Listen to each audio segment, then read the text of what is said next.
Minsan, mapapaisip ka na lang talaga.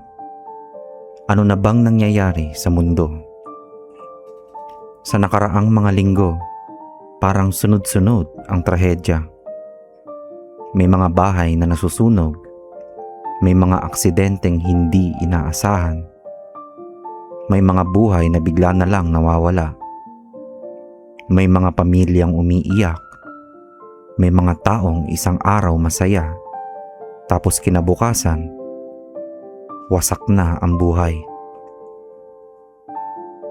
At kamakailan lang, maraming Pilipino ang nabalitaan ang nangyaring pagguho ng ginagawang building sa Pampanga. Maraming tao ang natakot, maraming napaisip, at siguro ikaw rin, napapatanong ka rin ba minsan, may mensahe ba ang Diyos sa mga nangyayari ngayon? Kasi kung titignan mo talaga, parang may kakaiba. Parang habang tumatagal, mas dumadami ang takot.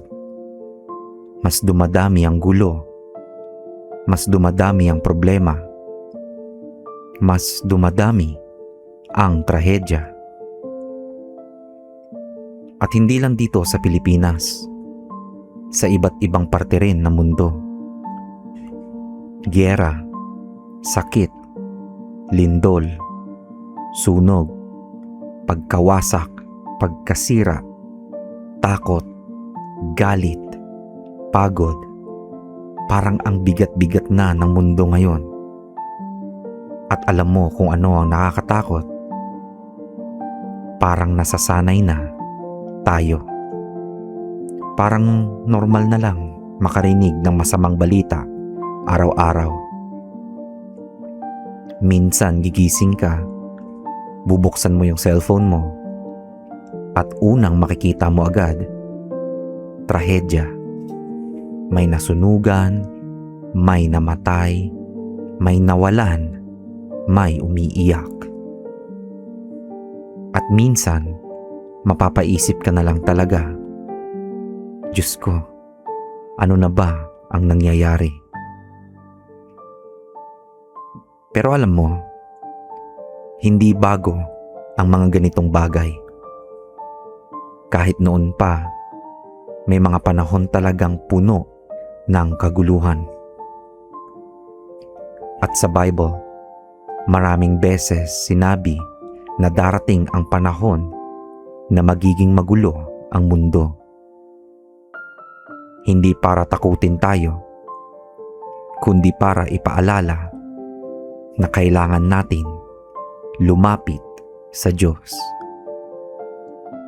Sa Matthew chapter 24, sinabi ni Jesus na magkakaroon ng mga digmaan, kaguluhan, taggutom, at iba't ibang klase ng paghihirap. At habang nangyayari ang mga bagay na ito, maraming tao ang mawawalan ng pag-asa. At kung iisipin mo, parang nangyayari na ngayon, hindi ba? Maraming tao ngayon, pagod na. Hindi lang physically, emotionally, mentally, spiritually. May mga taong nakangiti sa labas, pero sa loob, wasak na. May mga taong gabi-gabing umiiyak. May mga taong hindi na alam kung paano babangon. May mga taong natatakot para sa pamilya nila, para sa future nila, para sa buhay nila. At minsan, kapag sunod-sunod ang problema, mapapatanong ka rin talaga, nasaan ang Diyos sa lahat ng ito? Pero gusto kong sabihin sa iyo ngayon, hindi tayo iniwan ng Diyos. Kahit magulo ang mundo, nandyan pa rin siya. Kahit maraming nangyayaring masakit, nakikita pa rin niya tayo. At minsan, Ang mga nangyayaring ito parang paalala sa atin. Paalala na maikli lang ang buhay. Paalala na hindi natin kontrolado ang lahat. Paalala na kailangan natin ng Diyos.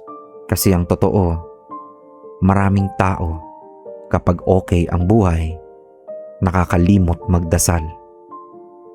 Kapag maraming pera, kapag masaya, kapag walang problema, parang nakakalimutan natin ng Diyos.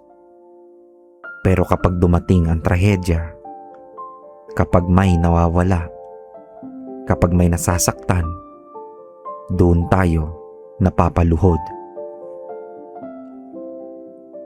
At siguro, isa ito sa mga dahilan kung bakit hinahayaan ng Diyos na maalala natin kung gaano tayo kahina kung wala siya.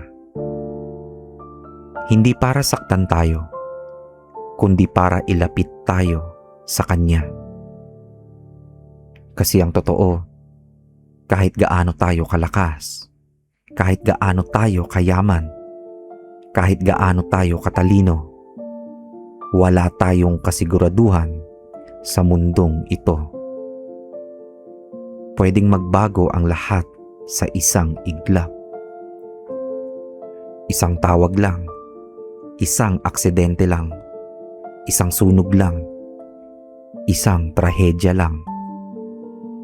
Kaya habang may oras pa, habang buhay pa tayo, habang may pagkakataon pa, kailangan natin bumalik sa Diyos.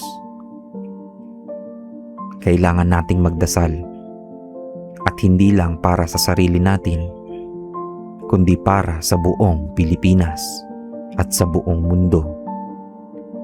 Kasi aminin natin, maraming tao ngayon ang nawawalan na ng pag-asa. Maraming tao ang puno ng galit, puno ng takot, puno ng anxiety, puno ng pagod. At ang daming tao ngayon, pakiramdam nila mag-isa sila. Pero kung isa ka sa mga taong pagod na, gusto kong sabihin sa iyo, nakikita ka ng Diyos. Naririnig niya ang mga iyak mo na hindi mo masabi sa ibang tao. Alam niya ang mga laban na tahimik mong nilalabanan. At kahit parang tahimik siya ngayon, hindi ibig sabihin na wala siyang ginagawa. Minsan, kahit hindi natin naiintindihan ang mga nangyayari, may dahilan ng Diyos. At minsan, sa gitna ng kaguluhan, doon tayo pinaka natututong magtiwala sa Kanya. Kaya ngayon, imbes na puro takot ang maramdaman natin sa mga nangyayari, siguro panahon na para lumapit ulit tayo sa Diyos. Siguro panahon na para magdasal ulit. Siguro panahon na para ayusin ulit natin ang relasyon natin sa Kanya. Kasi hindi natin alam kung hanggang kailan tayo nandito. Hindi natin alam kung ano pa ang mangyayari bukas.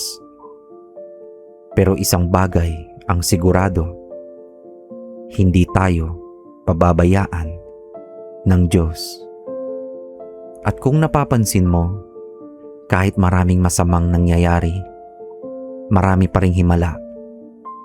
May mga taong naliligtas, may mga taong bumabangon ulit, may mga taong nakakahanap ng pag-asa, may mga taong hindi sumusuko. At alam mo kung bakit? Kasi kahit madilim ang mundo, mas makapangyarihan pa rin ang Diyos. Mas malakas pa rin siya kaysa sa takot. Mas malakas pa rin siya kaysa sa gulo. At mas malakas pa rin siya kaysa sa problema. Kaya kung natatakot ka ngayon, huwag mong hayaang kainin ka ng takot. lumapit ka sa Diyos. Magdasal ka. Kahit simpleng dasal lang, hindi mo kailangan ng malalalim na salita. Minsan, sapat na ang, Lord, pagod na po ako. Lord, natatakot ako. Lord, tulungan mo po kami. At alam mo, minsan, iyon ang pinakatunay na dasal. Hindi perfect, hindi scripted, hindi mahaba, pero galing sa puso. At sa mga pamilyang nawalan, sa mga taong nasaktan, sa mga taong naapektuhan ng mga trahedya ngayon, hindi man natin maramdaman ang sakit nila ng buo, pwede tayong magdasal para sa kanila. Kaya kung pwede, samahan mo ako ngayon. Magdasal tayo. Panginoong Hesus, sa mga panahong ito na puno ng takot at kaguluhan, lumalapit po kami sa inyo. Marami pong tao ngayon ang nasasaktan. Maraming pamilya ang umiiyak. Maraming tao ang nawawalan ng pag-asa. Lord, yakapin niyo po ang bawat taong sugatan. Palakasin niyo po ang bawat pusong pagod na. Sa mga nawalan ng mahal sa buhay, bigyan niyo po sila ng comfort at lakas. Sa mga natatakot ngayon, iparamdam niyo po na hindi sila nag-iisa. Panginoon, gabayan niyo po ang Pilipinas at ang buong mundo. Protektahan niyo po ang bawat pamilya, ang bawat tahanan, ang bawat tao. At sa gitna ng lahat ng nangyayari, turuan niyo po kaming magtiwala sa inyo. Kapag magulo ang mundo, kayo po sana ang maging kapayapaan namin. Kapag puno kami ng takot, kayo po sana ang maging lakas namin.